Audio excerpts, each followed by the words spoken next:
বর্তমানে মালয়েশিয়ার জন্য কেউ অ্যাপ্লাই করবেন না। আমি গত এপ্রিল মাসে মালয়েশিয়ায় গিয়েছিলাম।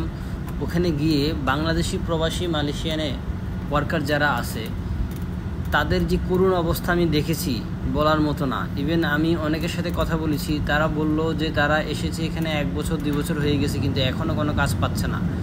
বাংলাদেশ থেকে বিভিন্ন দালাল চক্র অনেককে ট্যুরিস্ট ভিসায় ওখানে নিয়ে যাওয়া হচ্ছে, ওখানে নিয়ে কাজ দিতে পারতেছে না। স্বাভাবিক, ট্যুরিস্ট ভিসা দিয়ে কখনো ওখানে ওয়ার্ক পারমিট পাবে না। এছাড়াও অনেকে 5-6 লাখ টাকা খরচ করে, 7-8 লাখ টাকা খরচ করেও মালয়েশিয়ার ভিসা নিয়েছেন। তারা কেউই এখন মালয়েশিয়ার উদ্দেশ্যে রওনা করবেন না। মালয়েশিয়াতে বর্তমানে অবস্থা খুবই খারাপ।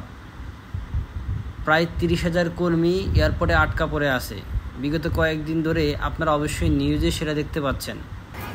আপনারা কেউই এখন কোনো এজেন্সিকে একটা টাকাও দিবেন না। বর্তমানে মালয়েশিয়ার শ্রমবাজার বন্ধ আছে, আপনারা ভালো করে নিউজ ঘাটাঘাটি করলে বুঝতে পারবেন।